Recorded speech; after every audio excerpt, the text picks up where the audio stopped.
Yep, assalamualaikum warahmatullahi wabarakatuh.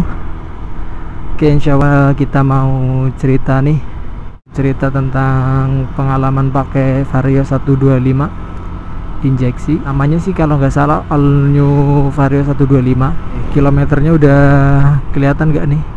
Kilometernya udah 19 ribuan. Jadi selama dari 0 sampai, oh ya, ini beli dari baru, pakai dari baru sampai 19.000. Rasanya gimana sih?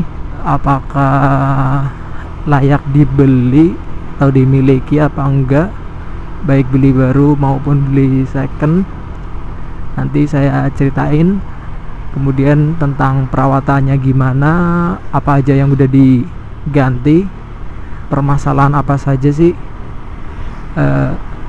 pada motor ini, terus bedanya sama Vario generasi sebelumnya itu apa.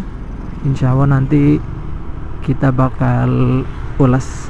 Oke, ini warnanya biru doff, cc-nya 125, biru dongker. Selama 19.000 km ini servis rutin di bengkel resmi sesuai dengan petunjuknya, tapi ada beberapa kali servis itu lebih cepat dari apa yang disarankan sama buku panduan servisnya, karena waktu itu jarak yang ditempuh itu belum mencapai rekomendasi untuk servis, tapi bulannya itu udah mencapai. Ambil mana dulu yang dicapai duluan. Ini yang udah pakai alarm. Jadi yang tipe ini ada yang pakai alarm apa enggak, lupa sih. Kalau nggak salah ada juga sih yang tanpa pakai alarm. Terus kemudian ini juga ada fitur idling stopnya tuh, nih yang sebelah kiri.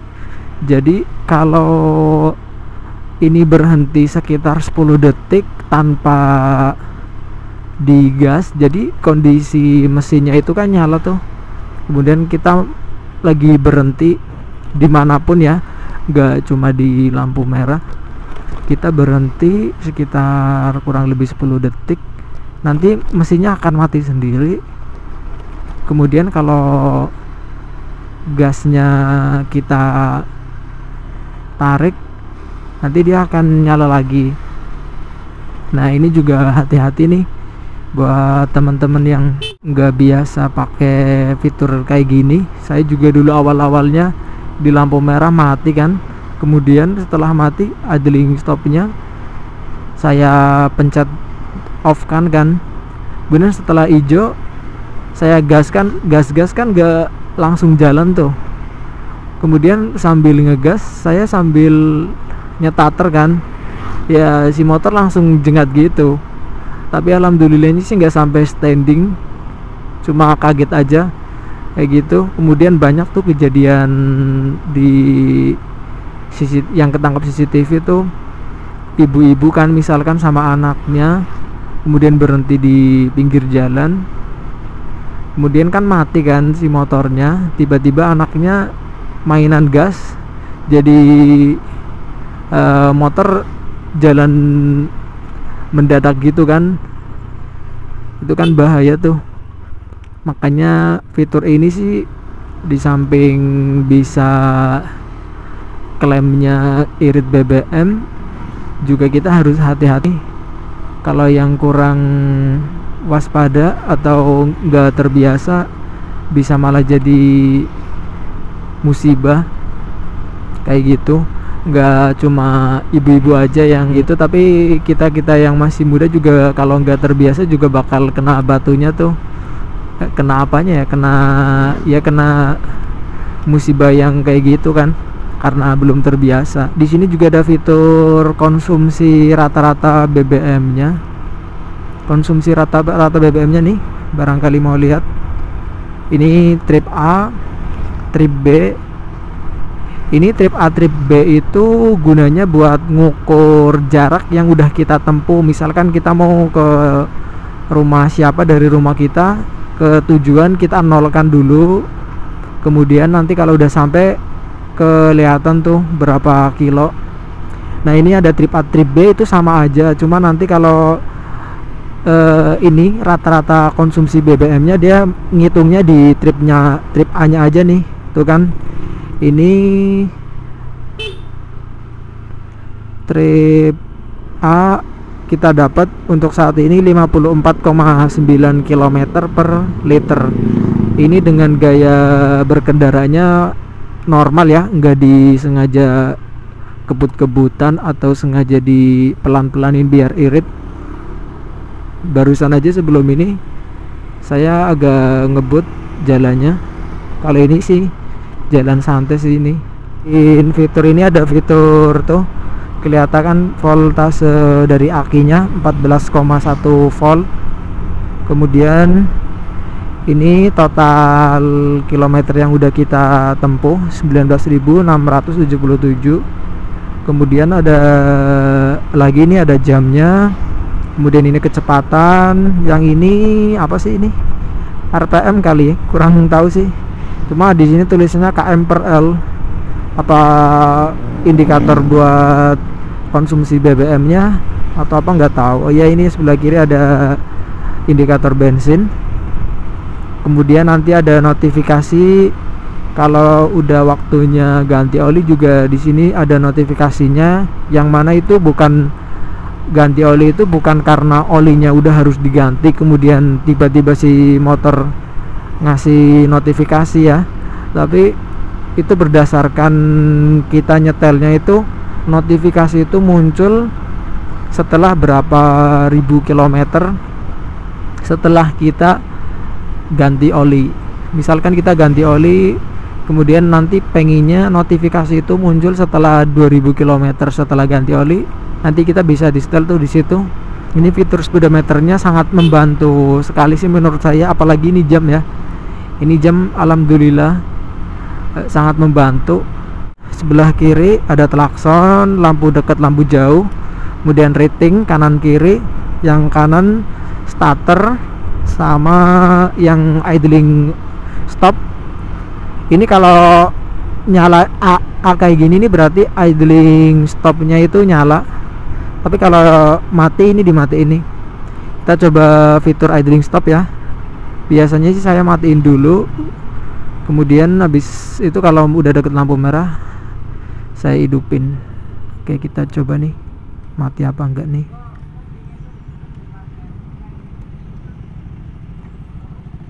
Nah ini kan udah mati kan.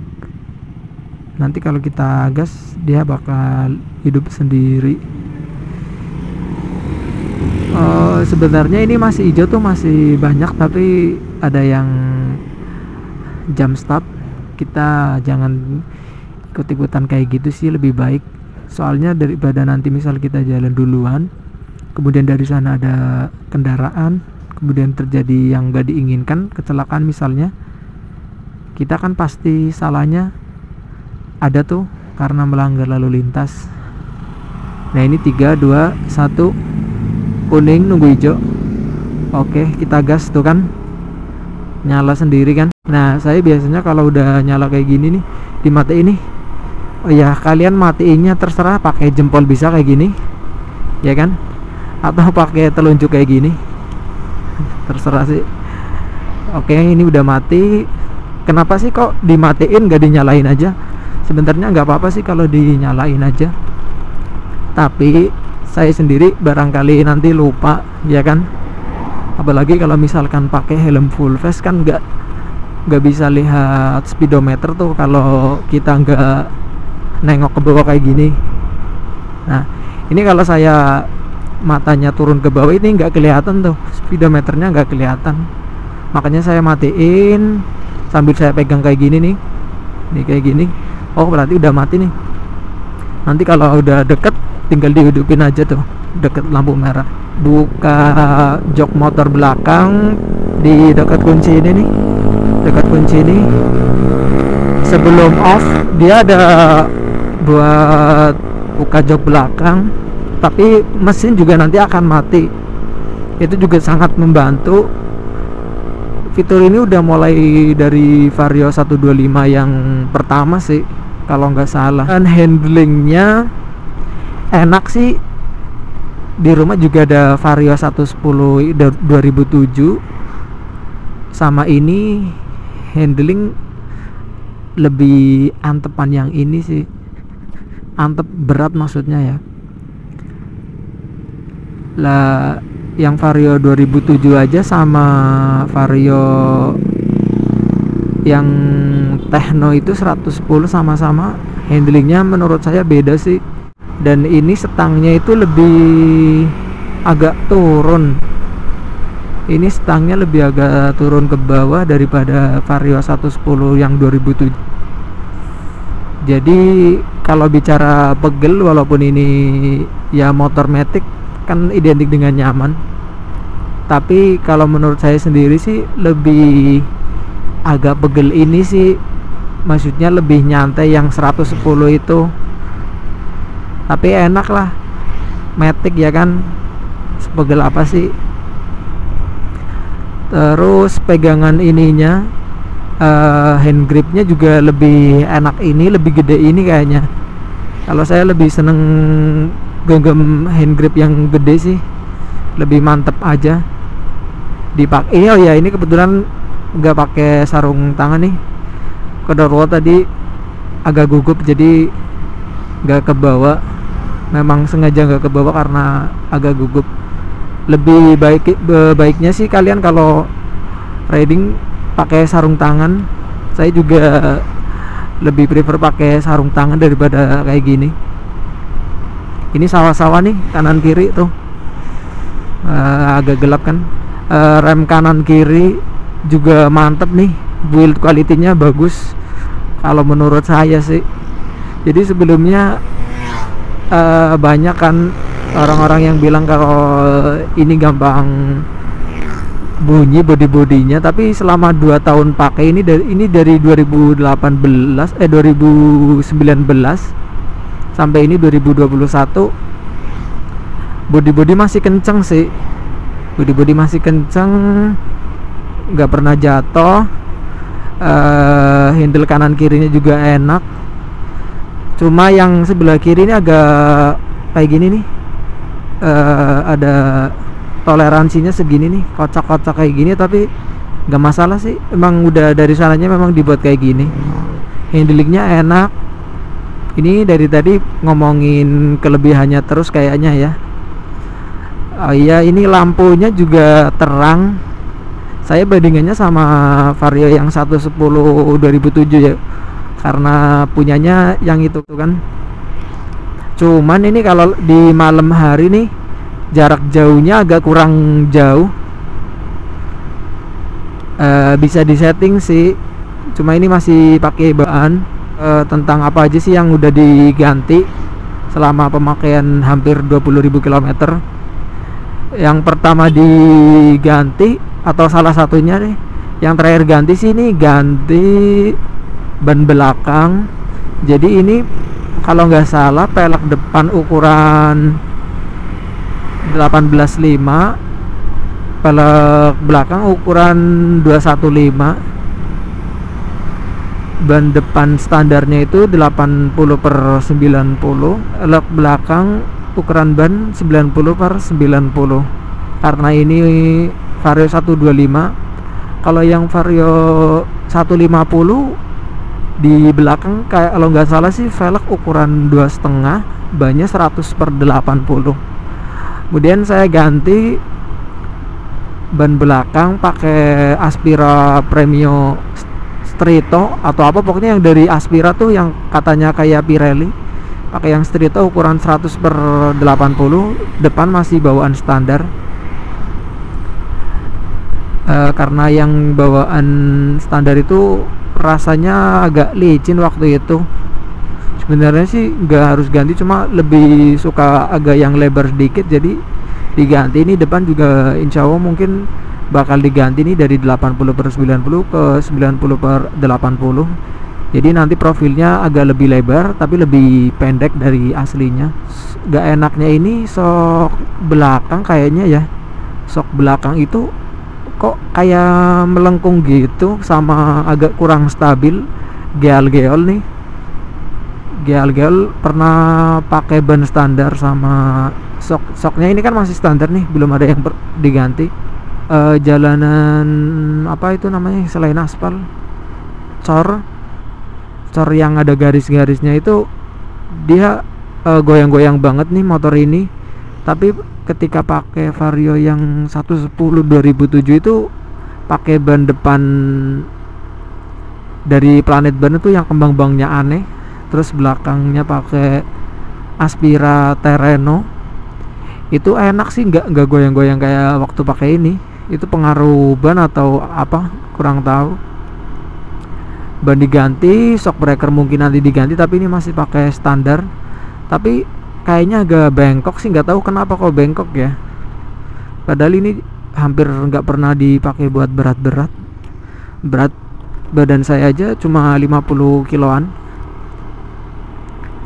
Terus yang udah pernah diganti, busi kayaknya udah pernah diganti, pakai yang standaran aja dari bengkel resmi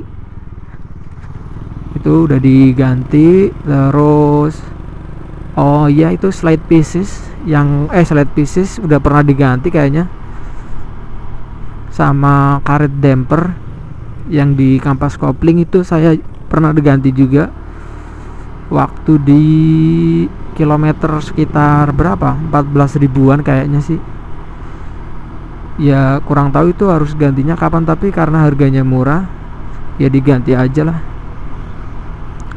Terus perawatan biasa di bengkel resmi, tapi terakhir ini servis kemarin di bengkel biasa, tapi yang udah saya agak cocok sih, itu di kilometer sekitar ya belum jalan ratusan kilometer sih, tapi di situ saya jadi tahu tuh kondisi CVT-nya gimana, bisa kelihatan ya kondisinya seperti itu. Rollernya warna hitam, udah ada sedikit yang apa kemakan kayak gitu.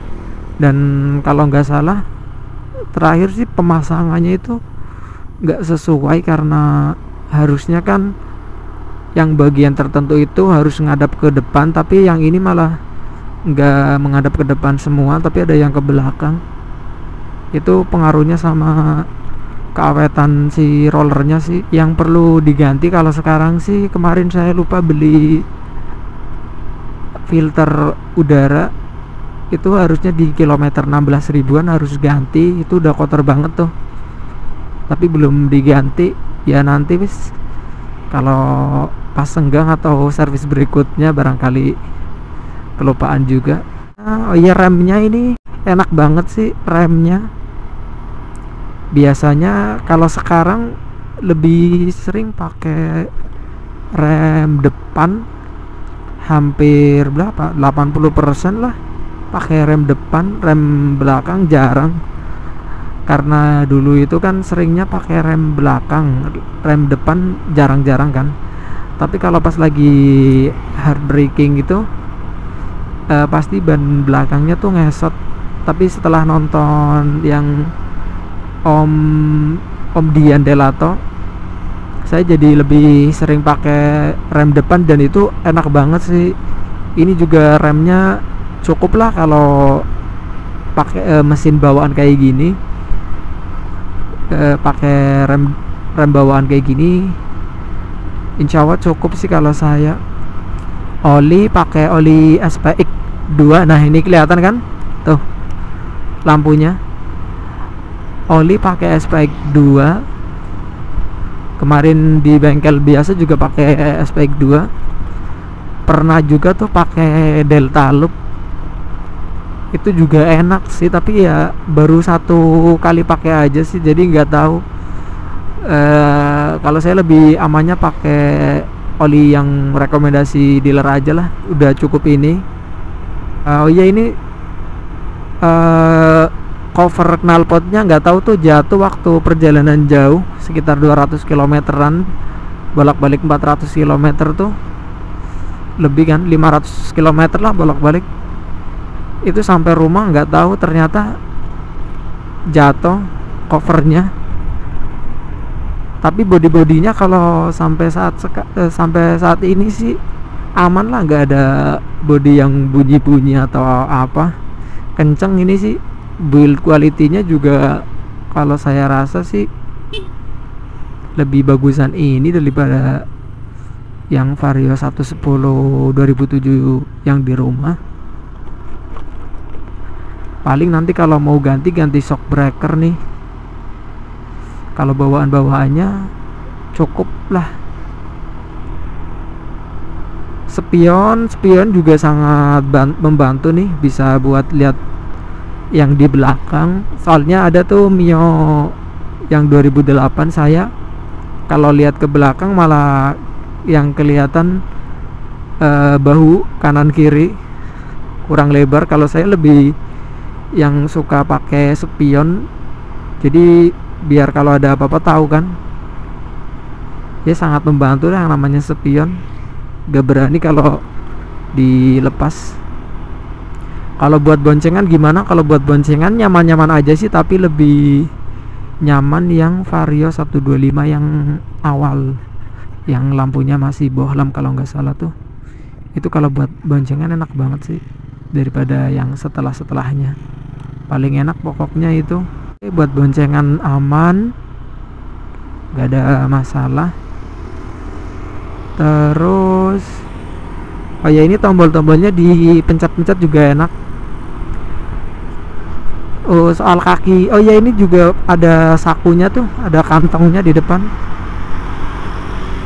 Ini ada kantongnya di depan, bisa buat naro ya koin atau apalah, sarung tangan. Tapi minusnya ini biasanya lututnya nabrak ini nih, nabrak kalau yang kakinya panjang. Oke, mungkin segitu